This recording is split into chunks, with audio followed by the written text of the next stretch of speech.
O que está acontecendo hoje aqui com o nosso mundo, né? Será que nós estamos realmente chegando nos tempos do fim? Alguns anos atrás, 10, 20 anos, o mundo experimentou ali um tempo de uma paz relativa, né?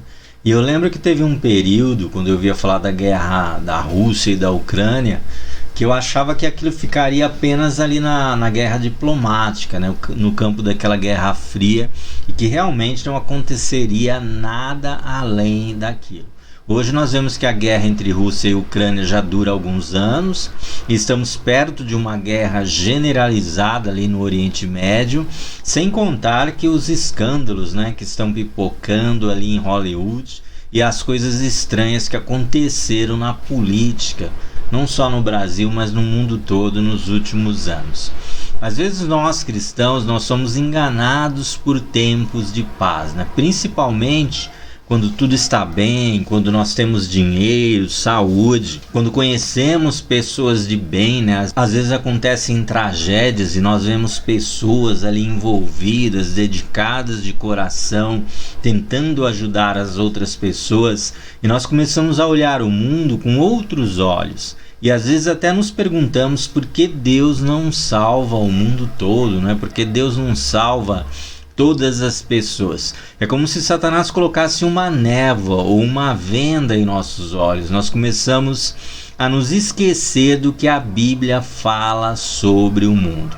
A relação do cristão com esse mundo e todos os seus sistemas, ela tem que levar em conta o que a palavra de Deus diz a respeito do mundo. Lá em João 3,16 nós encontramos aquele versículo, né, extremamente importante, que diz: porque Deus amou o mundo de tal maneira que deu o seu Filho unigênito, para que todo aquele que nele crê não pereça, mas tenha a vida eterna. Talvez esse seja o versículo mais importante da Bíblia para o cristão, né?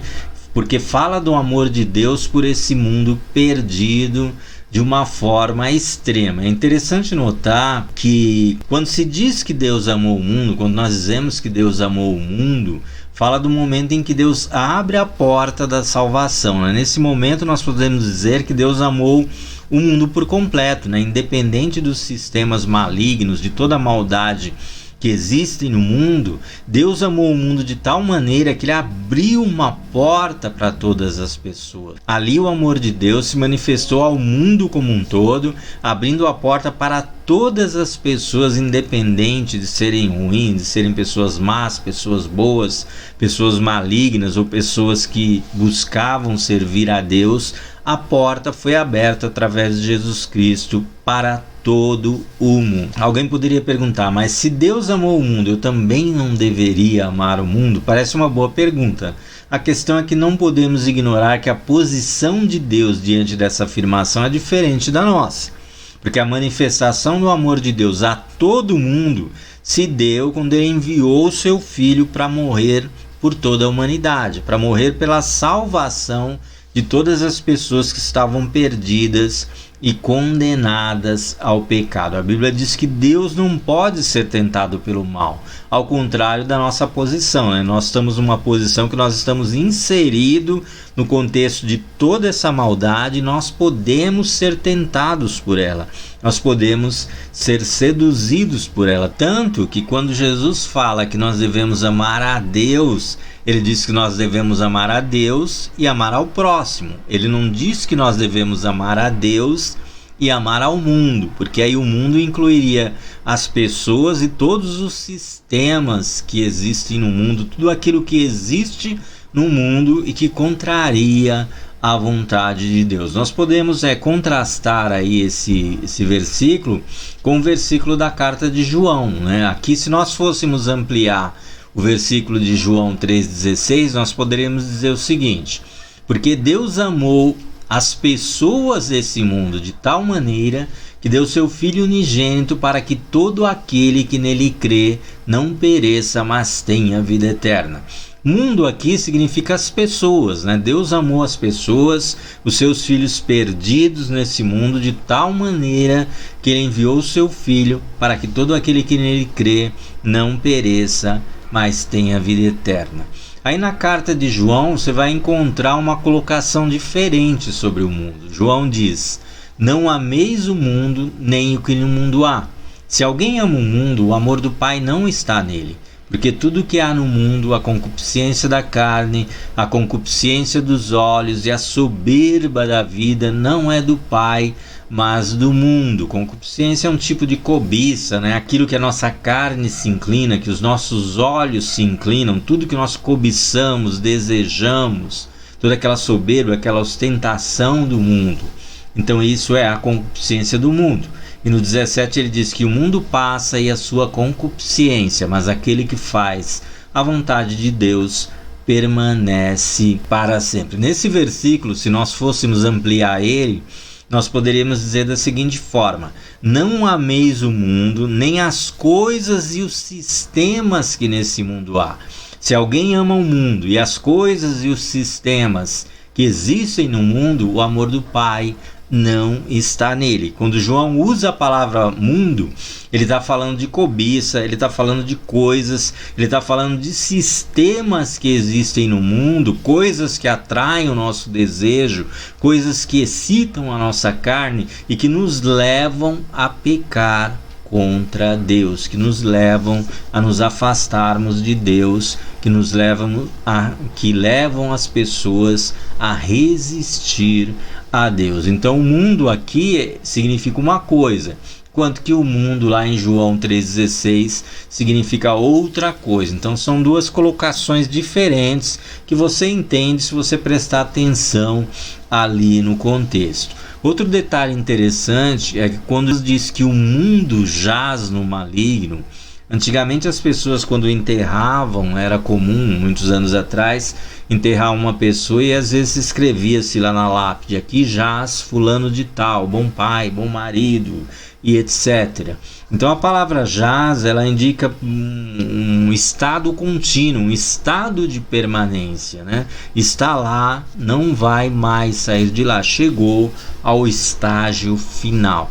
Então quando diz que o mundo jaz no maligno, ele está dizendo que o mundo está lá, que ele não vai sair de lá. Até que venha o juízo de Deus, o mundo continua no maligno. Outro versículo bom para você lembrar é quando Jesus é tentado por Satanás. Aí ele mostra todos os reinos do mundo e a glória deles, ou seja, tudo que eles têm de bom, tudo que eles têm de desejável, tudo que eles têm de maravilhoso, né? A cobiça, a ostentação, todas aquelas coisas que existem no mundo que levam o homem a caminhar debaixo do pecado. E ele diz a Jesus: tudo isso te darei se você somente se prostrar, se tão somente se prostrares e me adorares. Então Jesus só tinha que se prostrar ali e adorar Satanás, recebê-lo como Deus, para que ele recebesse todo mundo. Satanás ainda diz: porque a mim foi entregue e eu o dou a quem quiser. Você poderia perguntar: mas por que Deus entregou o mundo a Satanás? Na verdade, Deus não entregou o mundo a Satanás, né? A Bíblia diz que Deus deu a terra aos filhos dos homens. Deus deu a terra a Adão e a sua descendência. Quando Adão peca contra Deus, querendo ou não, ele estabelece uma aliança com Satanás. Ele recebe a semente do mal no seu coração e ele quebra a aliança que ele tinha com Deus e passa a viver debaixo da malignidade, debaixo dos domínios de Satanás. Como o mais forte domina sobre o mais fraco, a própria Bíblia afirma isso, né? Isso é uma realidade da vida. Satanás então passa a dominar sobre o homem e entende que o mundo agora pertence a ele, né? Ele passa a exercer o domínio sobre o mundo. Então o que nós precisamos entender é que Deus muitas vezes descortina, revela, traz à tona toda essa malignidade para que o povo de Deus pare de se iludir, né? Pare de se enganar com as coisas do mundo, pare de se enganar com as vaidades, com tudo aquilo que o mundo tem para oferecer, né? Às vezes nós vemos pessoas, inclusive cristãos, tentando resgatar os sistemas desse mundo. Eu não acho, né? Não vou dizer aqui que o cristão não deve tentar melhorar, né? Nós temos que fazer tudo possível para que as coisas melhorem. Nós devemos sempre que lutar, temos que buscar paz, temos que buscar estabelecer o amor de Deus a partir do nosso coração para o coração de outras pessoas, mas temos que entender também que o mundo está preso aos sistemas que Satanás criou para governar esse mundo debaixo da maldição do pecado, né? Fazendo com que o mundo permaneça, as pessoas permaneçam mais longe possível de Deus. Às vezes a gente ouve falar de certas coisas, né? Esses dias eu estava vendo um vídeo em que o rapaz falava de um grupo de pessoas que se reúne, são pessoas muito ricas, muito poderosas, e eles tratam ali de como vão fazer para diminuir a população mundial, né? Eles acham que o mundo tem muita gente, que precisa dar um jeito de diminuir isso para que as pessoas, para que eles, no caso, possam viver melhor. E a gente acha que isso é teoria da conspiração, que não existe nada disso, que nenhum ser humano vai chegar a esse ponto. Mas não se engane, existem pessoas que podem ir muito longe, que abrem o seu coração para Satanás, né? São pessoas que têm muito dinheiro, muito poder, e elas realmente perdem a noção de até onde a malignidade pode levá-las. Tem um texto na Bíblia que diz que um abismo chama outro abismo, né? Às vezes nós falamos que quando a pessoa chega ao fundo do poço, já vi muita gente falar, isso é bom porque ela não tem mais como afundar, ela só pode olhar para cima, ela só pode olhar para Deus, só pode olhar para o Senhor, né? Mas esse texto que diz que um abismo chama outro abismo, ele fala de uma coisa diferente. Ele fala de você caindo e cair num sistema tão profundo que não importa o quanto você afunde, sempre tem como você afundar mais, né? Quando nós vimos aí algumas imagens de coisas que aconteceram com esses artistas aí de Hollywood, você vê o quanto que essas pessoas desceram. E se não forem parados, né? Se alguém não ir lá, se isso não viesse à tona, se a justiça não conseguisse intervir para parar, provavelmente eles desceriam mais fundo ainda, né? Porque um abismo chama outro abismo. Quando nós falamos de fundo do poço, nós estamos usando um tipo de exemplo. Quando você fala de abismo, você está falando de uma outra coisa diferente. Você está falando de uma malignidade, um sistema que quanto mais a pessoa afunda, mais é possível ela afundar. Se não aparecer alguém e parar e tirar aquela pessoa dali, ela vai continuar afundando, porque aquilo não tem fim, não tem limites, a possibilidade até onde aquela pessoa pode continuar afundando, né? Então nós precisamos sempre estar atento a esses momentos, né? Esses momentos em que Deus traz à tona a maldade do mundo para que a sua igreja desperte. Eu não quero falar aqui de apocalipse, de final, tem muita gente aí na internet falando sobre isso. Eu quero fazer uma abordagem diferente para nós estarmos atentos a essa questão. Pode ser prenúncio do fim? Claro que pode, né? A Terra, tudo nessa vida tem o seu ciclo, e mesmo a pessoa que é incrédula quanto a apocalipse, quanto ao fim do mundo, né? Quanto à destruição dessa Terra, tem que entender que tudo na Terra, de tempos em tempos, é reciclado. E é normal que um dia a nossa Terra vai passar como um todo por um processo de reciclagem. Mesmo quem não acredita em Deus tem que entender isso. Vai chegar um momento que a Terra ela vai sim passar por um processo de reciclagem total. E nós entendemos que esse momento ele será determinado por Deus, pelo Senhor, no tempo que ele determinou para julgar toda a terra. Então o cristão precisa estar atento a esses momentos em que Deus parece que tira a cortina, tira o véu dos nossos olhos e expõe toda a maldade, toda a malignidade que existe nesse mundo, para que você não fique iludido e para que não deixe Satanás roubar aquilo que o Senhor te deu. Então esteja atento, né? Nós não sabemos o que ainda pode vir de tudo isso que está acontecendo, então é tempo de estar mais próximo do Senhor, é tempo de nos aproximarmos mais dele. Existe um texto em Jeremias que eu acho muito interessante, de quando Jerusalém foi para o cativeiro, né? Um pouco antes de Jerusalém ir para o cativeiro, Jeremias 5, Deus diz o seguinte: dai voltas às ruas de Jerusalém, e vede agora, informai-vos, e buscai pelas suas praças a ver se achais alguém, ou se há um homem que pratique a justiça ou busque a verdade, e eu lhe perdoarei.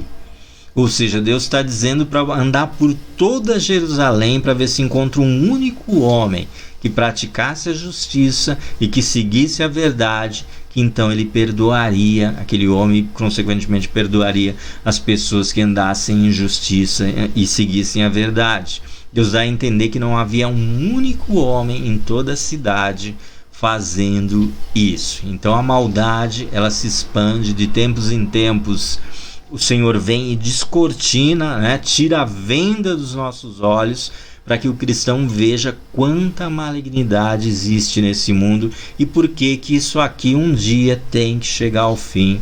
Um dia sim o Senhor ele vai vir para trazer julgamento, para trazer juízo sobre toda a terra, tá bom? Então fiquem atentos, vamos aí estar olhando e para vermos até onde isso vai, qual o resultado, né, que virá de tudo isso que está acontecendo no nosso mundo, tá bom? Deus abençoe vocês, um abraço, que o Senhor continue abençoando, guiando a jornada e tirando a venda, né, a cada dia, fazendo com que a venda, essa coisa que encobre a nossa visão, seja tirado para que nós possamos enxergar que realmente Satanás, ele reina sobre esse mundo e que nós possamos permitir que o Senhor reine, né, no seu reino que está dentro do nosso coração. Então até mais, se o Senhor permitir, até um próximo vídeo.